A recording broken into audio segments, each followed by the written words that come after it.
स्वागत है आप सभी का यूट्यूब चैनल प्यूसम क्लासेस में। आज हम बात करेंगे बिजली कैसे गिरती है। जो आसमानी बिजली गिरती है वो किस तरीके से ज़मीन पर आती है और जो लोगों का जान किस तरीके से चला जाता है। आइए इसके बारे में समझते हैं कि क्या कारण होता है कि जो बिजली नीचे ज़मीन पर गिरती है।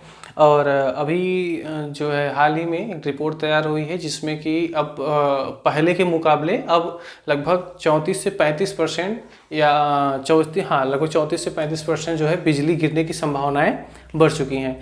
पिछले साल का रिपोर्ट अगर देखा जाए तो बिहार में और सबसे ज़्यादा जो है मृत्यु हुई थी और उसके बाद उत्तर प्रदेश में, ऐसे धीरे धीरे और जो राज्य हैं उसमें भी हुआ था। और सबसे ज़्यादा अगर बिजली चमकने की जो बात की गई थी वो लगभग हमें गूगल पे विकिपीडिया के अनुसार जो है पिछले साल का जो रिपोर्ट तैयार किया गया उसमें बिहार नंबर 1 पर था, जहां पर बिजली गिरने से लोगों की मौतों की संख्या अधिक थी।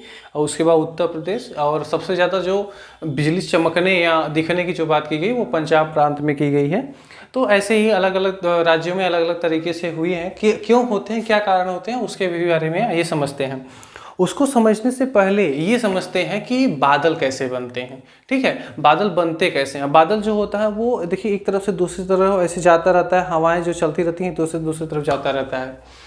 और क्या होता है कि जब हवाएं चलती हैं तो हवाएं चलने की वजह से क्या होते हैं, जो बादल होते हैं एक जगह से दूसरी जगह जाते हैं, और दूसरी जगह जब जाते हैं तो क्या होता है, घर्षण उत्पन्न होता है। यही सबसे मेन कारण होता है बिजली के जो चमकने की बात होती है, बिजली जो गिरती है नीचे। ठीक है, और बिजली चमकती भी है। तो जैसे क्या होता है कि हम जिस अर्थ पर रहते हैं, यानी हम एक अर्थ पर हैं और मतलब कि पृथ्वी पे हैं, और इस पृथ्वी के अगल बगल क्या है, पानी है। ठीक है, जैसे भारत का ही बात कर लें, भारत में कुछ ऐसे प्रांत हैं जो कि समुद्र तट से नहीं लगे हैं, जैसे बाकी बहुत सारे प्रांत हैं जो समुद्र तट से लगे हुए हैं। जैसे आपका हो गया कोलकाता, तमिलनाडु वगैरह, महाराष्ट्र और गुजरात। ऐसे जो राज्य हैं वो क्या हैं, भारत के ऐसे क्षेत्र हैं जहाँ पे उनसे समुद्र तट वहाँ से लगा हुआ है। यहाँ से सब चीज़ें क्या होती है, सब आपको ये तो नॉर्मल पता है कि यहाँ जो पानी होता है, पानी वाष्प बन करके आकाश की ओर जाता है। ठीक है, कहा जाता है आकाश की ओर जाता है। और एक चीज़ की जानकारी और ज़रूरी है कि जैसे मान लीजिए कि यहाँ पर नीचे अगर यहाँ पर पृथ्वी पर जितने पे हम हैं, अगर यहाँ का 50 डिग्री सेल्सियस है, ठीक है, 45 डिग्री सेल्सियस 50 डिग्री सेल्सियस मान करके हम मानक लेते हैं कि 50 डिग्री सेल्सियस है। और इसको क्या किया जाए, अगर हम लगातार 167 या कहीं 167 की बात करते हैं, कहीं 165 की बात करते हैं, तो आप चाहे 167 का मान लीजिए चाहे 165 का मान ले लीजिए। ठीक है, तो 167 या 165, क्या बेटा, 167 या 165 हमारे मित्र दोस्त जो भी आप हैं, इसको आप देख लीजिए कि इस तरीके से होते हैं। 167 और 165 अगर मीटर हम ऊपर उठते हैं, 167 या 165 मीटर अगर हम उठते हैं तो हमारे जो तापमान है उसमें एक सेंटीग्रेड की गिरावट आती है। कितना?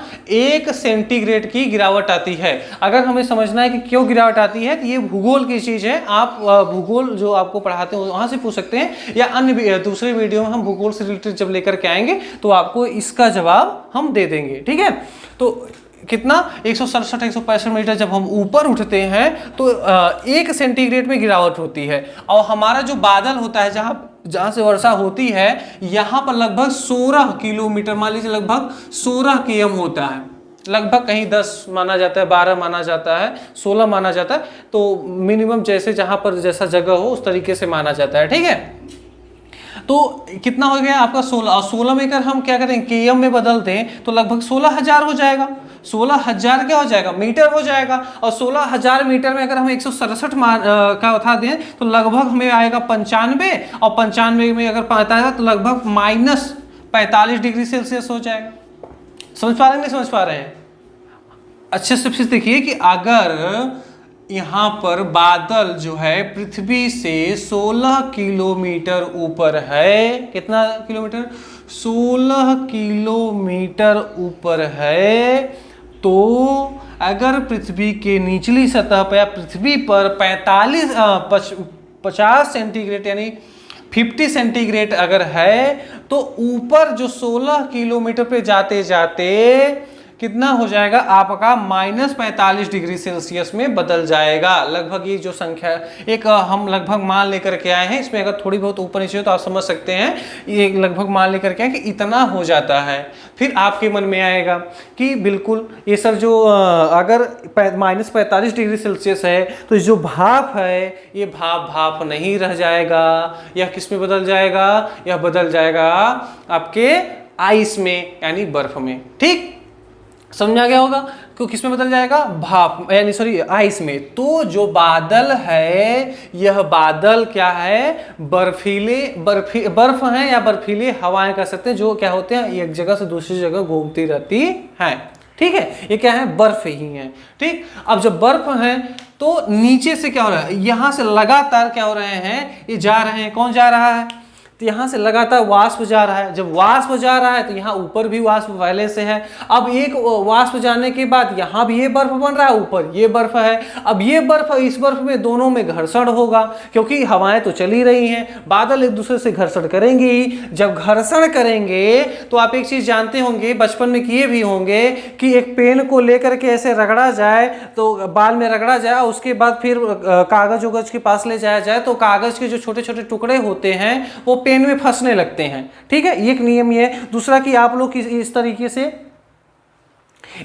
से करके और किसी से कहे होंगे कि इस तरीके से घुमाए, ठीक है, ऐसे ऐसे घुमाए, ये भी किए होंगे। फिर उसके बाद इसको उठाने में थोड़ा सा आपका क्या लगता था, बल लगता था। ठीक, ये सब तो आपको पता ही होगा। ठीक, वही प्रक्रिया यहाँ भी होती है। ठीक है, वही प्रक्रिया यहाँ भी होती है कि जब एक चीज दूसरे चीज में घर्षण करता है तो वहां पर इलेक्ट्रॉन जनरेट होता है। क्या जनरेट होता है, इलेक्ट्रॉन जनरेट होता है। जब इलेक्ट्रॉन जनरेट होता है तो क्या हो जाता है, धनात्मक ऊपर की ओर भाग जाता है और ऋणात्मक यहाँ बीच में जहां पे घर्षण कर रहा है वहां पे हो जाता है। ठीक है, क्योंकि ऋणात्मक नीचे आ जाता है, धनात्मक ऊपर भाग जाता है। समझ में आया, जहां पर घर्षण होता रहता है वहां पे ऋणात्मक और धनात्मक क्या जाता है, उसके ठीक विपरीत रूप में भाग जाता है। अब समझ में आ गया होगा। तो यहाँ पे क्या होते हैं कि जब इलेक्ट्रॉन क्या हुए, जनरेट हुए, तो इलेक्ट्रॉन कहाँ जाना चाहते हैं, वह इलेक्ट्रॉन प्रोटॉन की तरफ जाना चाहते हैं। ठीक है, वह इलेक्ट्रॉन किस तरफ जाना चाहते हैं, प्रोटॉन की तरफ जाना चाहते हैं। और जो बीच में माध्यम बनता है उसे बहुत ज्यादा हीट कर देते हैं। ठीक है, जैसे बल्ब कैसे जलता है इसी तरीके से चलता है।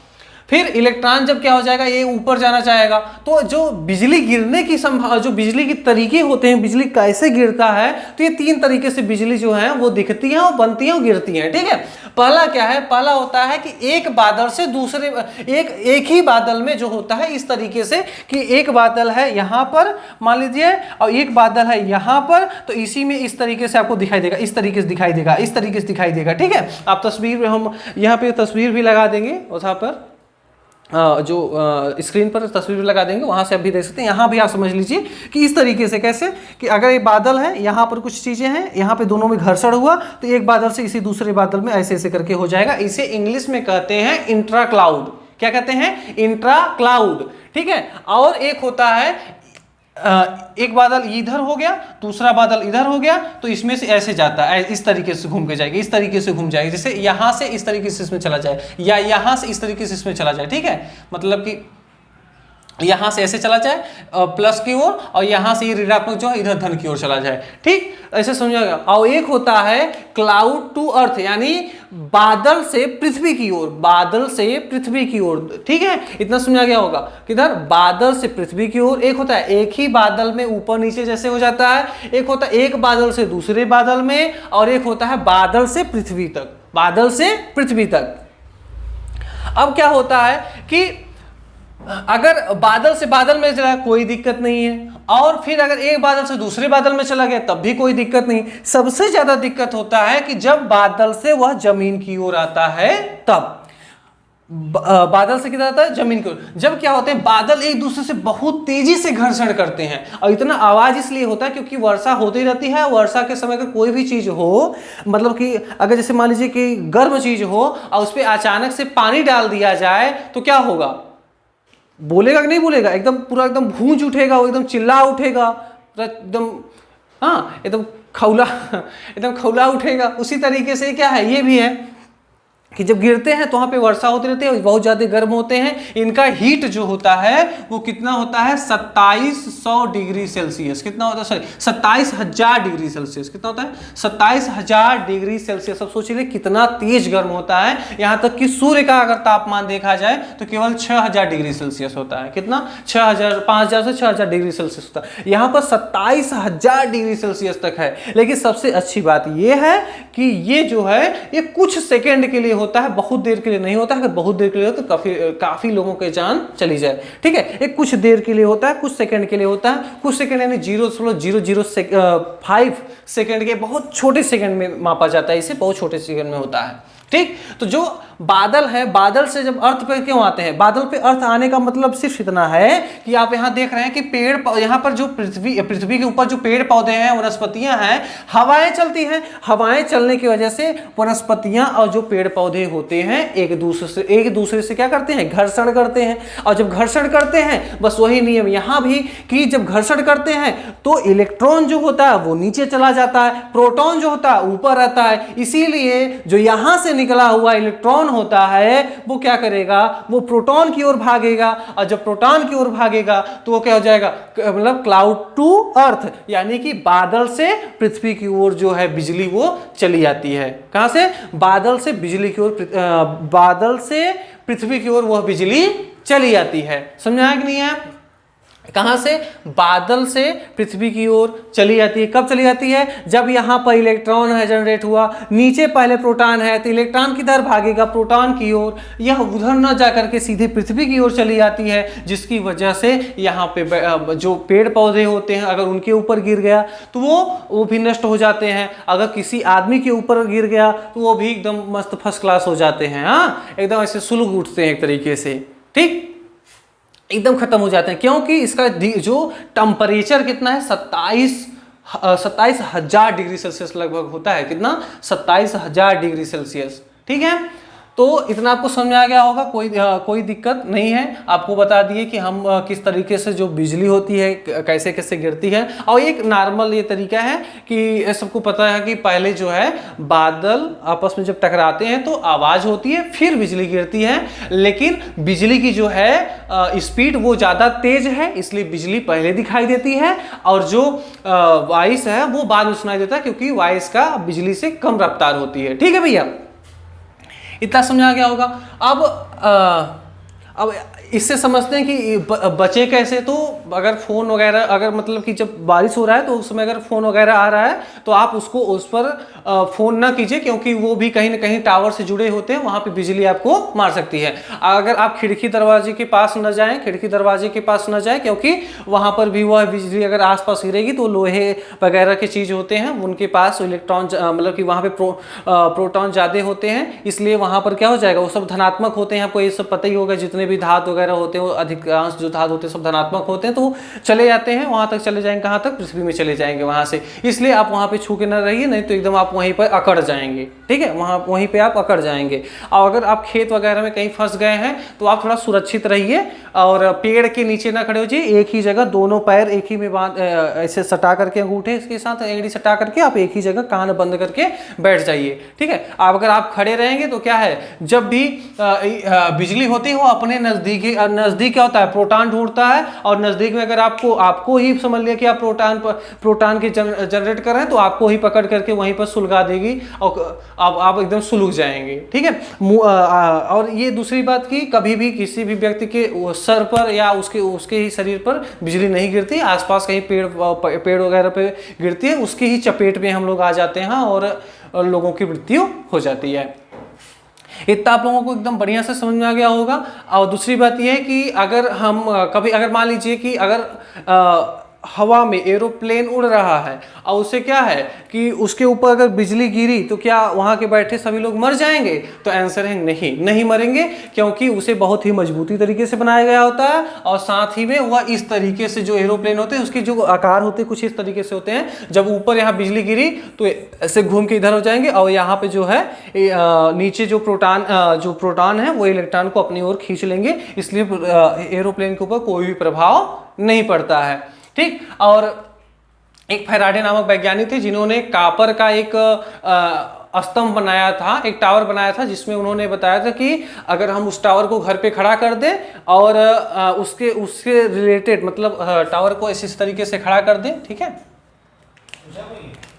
खड़ा कर दें और खड़ा करने के बाद ऊपर जो है यहाँ पर कापर का वायर लगा दिया जाता है, मतलब कि जो छड़ होता है कापर का छड़ लगा दिया जाता है। इसके बाद यहाँ से एक वायर ला करके पृथ्वी तक ज्वाइन कर दिया जाता है। इससे क्या होता है कि जब वहाँ से आकाश से बिजली गिरती है तो ये क्या हो जाएगा, इधर वायर से होते हुए अर्थ पे चले जाएंगे बहुत जल्दी, और आपके घर या किसी परिवार को कोई भी नुकसान नहीं होगा। लेकिन अगर आप वहाँ पर उसमें खिड़की वगैरह पकड़े हैं तो आपके ऊपर नुकसान हो सकता है, आप वहीं पर सुलग सकते हैं, ठीक है। तो इतना आप लोगों को बहुत अच्छी तरीके से समझ में आ गया होगा। आपको पता चल, मैंने आपको अभी बता दिया कि कैसे जो बिजली होती है वो गिरती है, लगभग बिजली में कितने डिग्री सेल्सियस की जो तापमान होता है, और कैसे क्या होता है कि बादल एक दूसरे से टकराते हैं, क्यों पहले बिजली पृथ्वी तक पहुंचती है, आवाज बाद में सुनाई देता है, क्या उसके कारण होते हैं, और क्यों बढ़ा। और दूसरी एक सबसे बड़ी बात कि बिजली गिरने की जो संभावना है वो इसलिए बढ़ी क्योंकि यहाँ पर पर्यावरण प्रदूषण को देखा जा रहा है। अगर पर्यावरण प्रदूषित होता रहा तो भैया ये बिजली गिरती रहेगी। इसलिए बिजली गिरने से कई फायदे भी होते हैं, कहीं कहीं नुकसान भी होता है, ठीक। तो अब अलग अलग चीज़ें हैं, लेकिन अगर कोई भी प्रकृति में अति अगर हो जाए, किसी भी चीज़ की अति हो जाए तो हर जगह नुकसानदायक होता है, चाहे ज्ञान हो और चाहे कमजोरी हो, चाहे कुछ भी हो, अगर वह अति हो जाए किसी भी चीज़ में तो वह कहीं ना कहीं किसी तरीके से वह नुकसान ही पहुंचाता है। इसलिए किसी भी चीज़ का अति या अधिकता ना होने दें, वो आपके ऊपर निर्भर करता है। बाकी ये सब आप लोगों को बहुत अच्छी तरीके से समझ आ गया होगा। कोई भी चीज़ अगर आप में इसमें बच रहा है तो आप हमें कमेंट करके पूछ सकते हैं, और ऐसे ही अमेजिंग और इंफॉर्मेशन वीडियो पाने के लिए हमारे चैनल को सब्सक्राइब कर लीजिए और आगे लोगों को शेयर कर दीजिए। बहुत बहुत धन्यवाद।